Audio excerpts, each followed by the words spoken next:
What if your newest, most productive coworker just isn't human at all? Like they don't sleep, and they might actually be plotting to waste millions of your company's dollars if you don't actively babysit them. Right, yeah, it's a completely wild dynamic. It really is.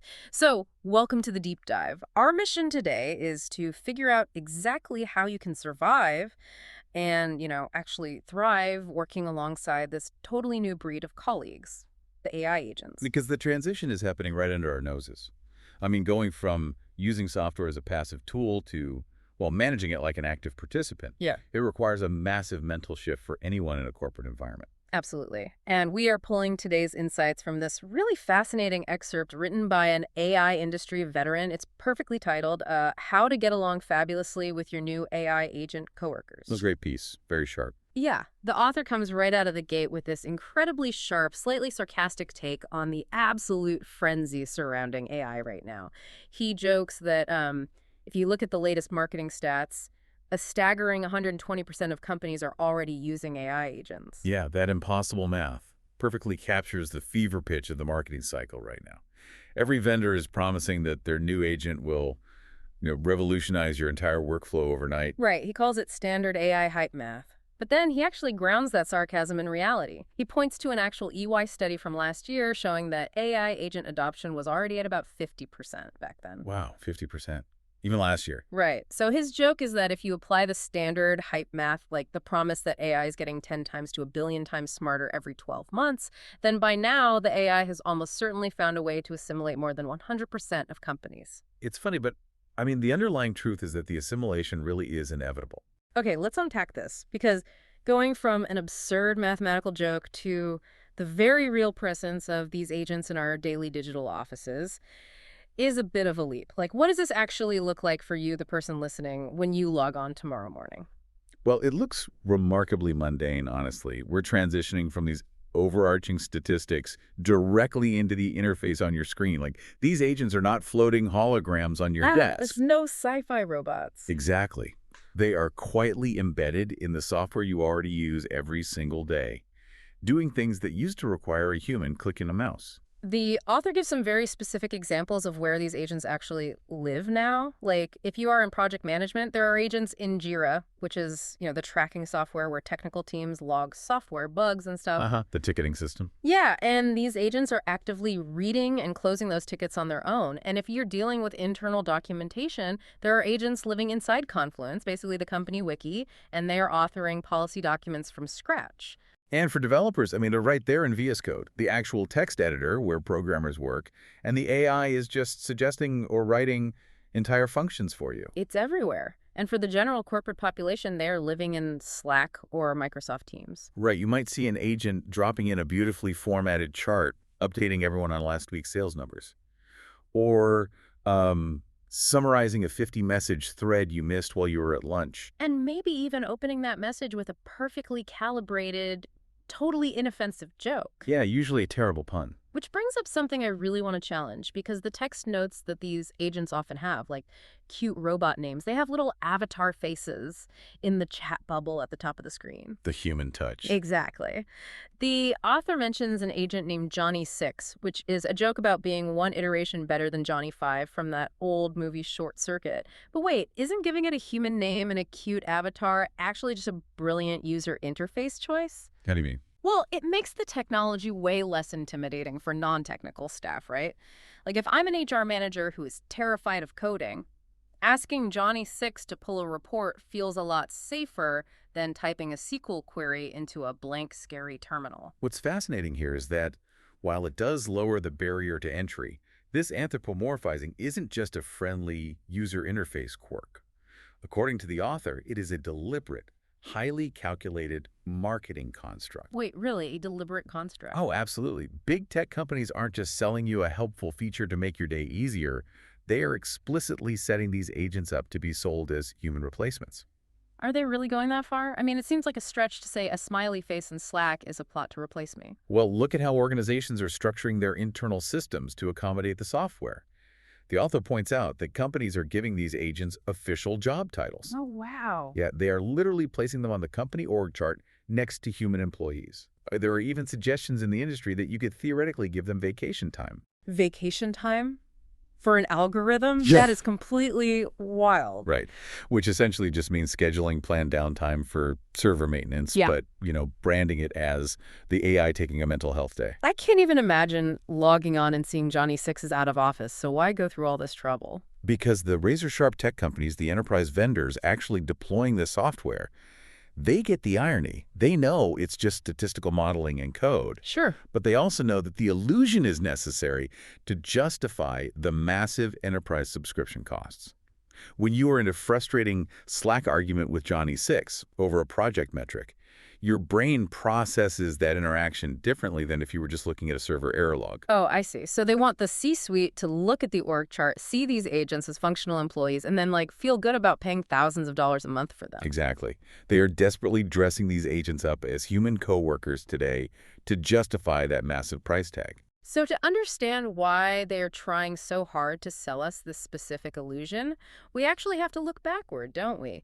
This marketing desperation seems to be a direct result of how the first wave of AI kind of failed to deliver on its wildest promises. Really is. Because we treat the human face of AI like it's this brand new sudden explosion that just happened last year. But the author argues that the AI boom isn't actually moving at blinding speed at all. Right. Understanding the history here is crucial understanding of what the technology actually is, rather than what the marketing brochure says it is. The author shares this incredibly surprising fact from his own background, like the generative AI wave. It was already well underway back in 2010. Which is ages ago in tech years. Seriously. He and his team developed one of the first generative AI platforms at a company called Automated Insights. By 2013, which feels like the dark ages of the internet, they were powering hundreds of millions of articles. Yeah, they were generating Yahoo Fantasy Football recaps and the Associated Press quarterly earnings reports in 2013. Which is wild to think about. We are talking about massive scale, long before anyone had heard of modern chatbots.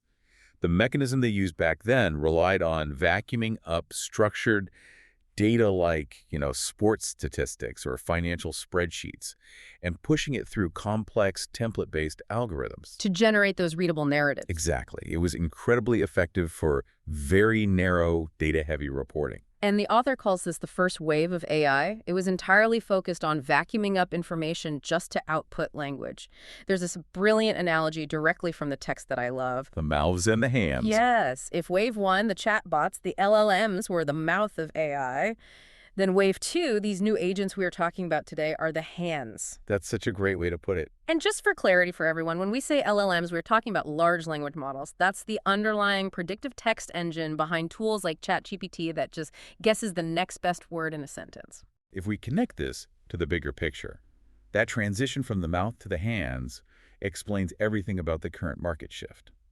Wave one had a fundamental problem.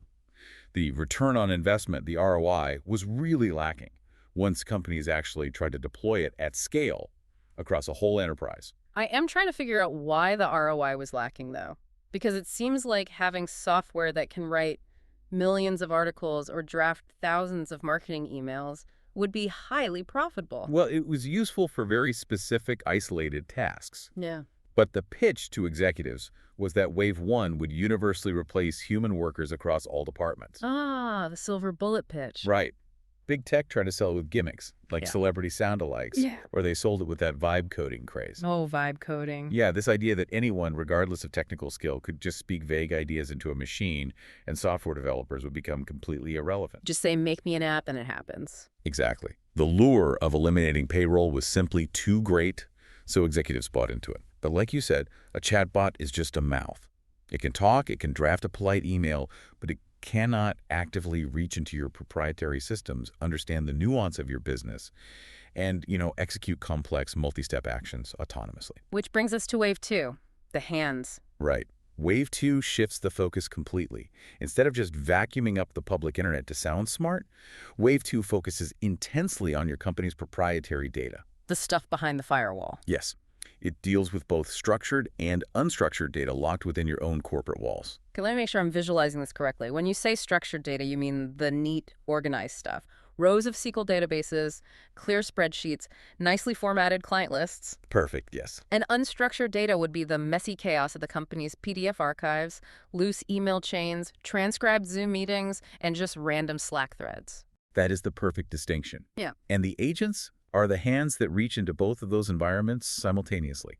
They pull the specific context from a messy email thread, execute a structured function in your developer environment, and then summarize the result for your team.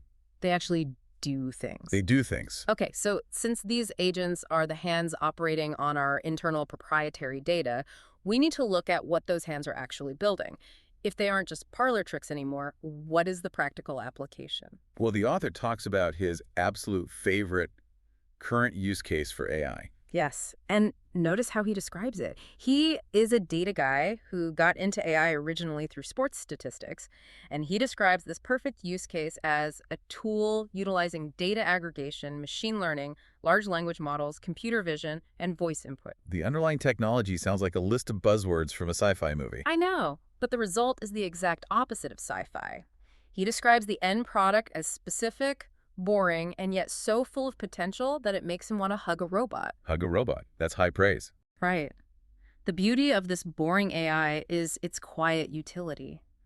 Crucially, he states that this specific boring tool does not replace anyone, not a single person.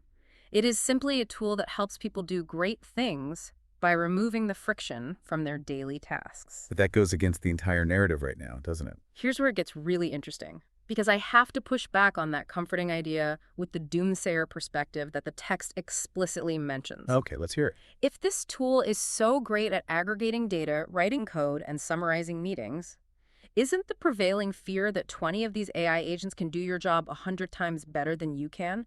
And aren't company leaders actively buying into that narrative right now? They absolutely are. The author concedes that a mathematically possible percentage of company leaders genuinely believe that hype. And this is exactly where FOMO, the fear of missing out, creates real-world negative results in the corporate landscape. FOMO in the boardroom, just executives looking at their competitors and panicking that they aren't automating fast enough. Exactly. Big tech companies have already cleared the decks based on this executive FOMO. We have seen massive corporations restructure, pause hiring, and lay people off, all anticipating that the AI overlords will step in and do the work of 100 junior employees flawlessly. It's terrifying. The doomsayer narrative is a powerful sales tactic because fear drives enterprise subscriptions. But the author makes a critical distinction here. Every case of FOMO is built on a foundation of truth. Wait, so if the foundation of truth is that the tech is actually good, are you saying the executives are fundamentally misunderstanding what the tech is supposed to be doing? They are misinterpreting the nature of the tool's power. The foundation of truth beneath the FOMO is that the technology really is incredible. It works. Yeah. The agents really can process unstructured data and execute tasks with remarkable speed.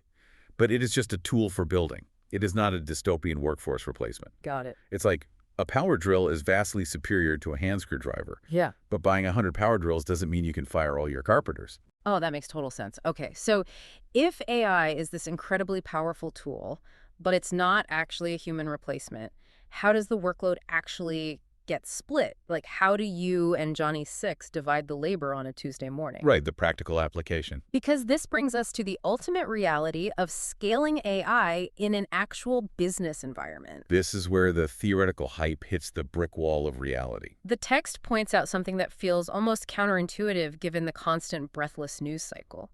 The author notes that the absolute top-notch developer minds, the people who understand this technology better than anyone else on the planet, they're using these agents, but they only dabble. They just dabble. They dabble and only dabble. Why? Because they understand a fundamental truth about scaling technology. The author says that when you scale AI in the messy human world of business, the incremental gains approach zero. That is a profound insight into the limitations of the technology. It approaches zero because AI is fundamentally based on probability. In a clean data set, probability works beautifully, but the real corporate world is not a clean, perfectly structured data set. It's a messy environment filled with edge cases, unstated assumptions, and office politics. Right, and in that chaotic environment, the AI eventually hallucinates or breaks down when it encounters a scenario outside its training data. It just guesses wrong. Yes. And the effort required for a human to constantly monitor the agent, correct its context, and fix those 1% compounding errors, it eventually outweighs the time the AI saved you in the first place.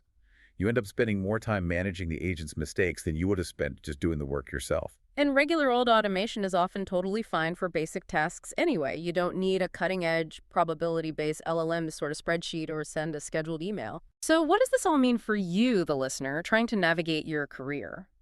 I'm trying to wrap my head around this dynamic. It sounds exactly like having an incredibly fast, super-powered intern. And an intern. Yeah, like they can compile the raw data, cross-reference the PDFs, and format the slide deck in seconds. But you, the human, still have to review every single slide because the intern doesn't know that the client absolutely hates pie charts or that the marketing VP is currently feuding with the sales director or, what the unwritten strategic goals of the quarter actually are. That is the perfect analogy. The intern has bottomless mechanical skill, but zero contextual wisdom. And this perfectly validates the concept the author introduces to solve this problem, the rise of HITL. HITL. HITL, Human in the Loop. It is an acronym that is gaining fast acceptance across the industry as organizations realize they cannot leave the agents unsupervised. And this raises an important question regarding your own career and your value to your company moving forward. As the technology handles more of the mechanical heavy lifting, the data aggregation, the basic coding, the summarizing the remaining tasks are, by definition, the ones that require deep context, emotional intelligence, and strategic judgment. The things a statistical model simply cannot do. Precisely. Therefore, the more complex the business or the development requirements get, the more experienced and focused that human in the loop needs to be. So experience actually matters more now. Exactly. You cannot replace a 10-year veteran employee with an AI agent. You actually need that veteran employee more than ever to guide the agent effectively and prevent it from making catastrophic high-speed errors. The technology demands a sharper, more focused human to manage it. You will always need humans in the loop. So the dystopian future where we're all entirely out of a job and replaced by an algorithm just isn't real, at least not in the way it's being sold. The future is actually bright precisely because our tools are getting better, provided we know how to wield them. The people who thrive will be the ones who treat the AI as a powerful exoskeleton for their own skills rather than treating it as a competitor. That cuts right through the noise. So to wrap up our deep dive today, let's summarize what we've uncovered about your new digital coworker. Whether your company decides to name them Johnny 6 or, as the author jokingly suggests, AI Milne, which is a terrible, terrible pun that I still sort of love. It is arguably the worst part of the text, but it really sticks in your head. It does. But you have to remember that their entire persona is a construct. It's a deliberate layer of marketing painted over an algorithm to make enterprise software budgets easier to swallow. Yep. They represent the hands of the second wave of AI. They are designed to reach into your proprietary data, both structured and unstructured, and execute mundane tasks. But they are absolutely not your replacements. No, they're not. Because of the messy, unpredictable nature of real-world business, they are simply powerful tools meant to be operated by a highly experienced human in the loop. And that human in the loop is you. Before we go, I want to leave you with a final thought to mull over, building on the author's points. Oh, definitely. Let's hear it. If we continue to lean heavily into this marketing construct, if we keep giving AI agents names and cute avatar faces and an official spot on the org chart to make them feel like part of the team, how is that going to fundamentally change human psychology in the workplace over time? Oh, that's an interesting angle. Because our brains are hardwired to attach emotionally to the things we communicate with on a daily basis. Exactly. Think about the implications of that. If you spend 3 years collaborating with Johnny 6, chatting with it daily in Slack, relying on it to close your tickets, and saying good morning to it, what happens to your own team's morale when the CFO suddenly decides to cancel the software subscription to save money? Oh, wow. Suddenly, your AI coworker is essentially fired or entirely deleted overnight. Does that register in your brain as a loss? It has to, right? You've built a routine around an entity that just vanished into the ether. It goes even deeper than that. Conversely, which might be even more concerning for company culture, if we spend 40 hours a week getting used to treating our coworkers as subscription software, entities that we can just bluntly command without saying please, demand instant perfection from, and delete without consequence or guilt, will we slowly start treating our actual human colleagues the same way? Wow.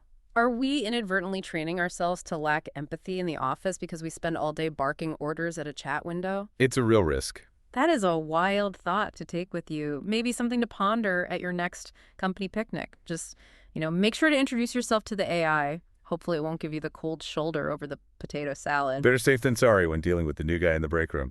Indeed.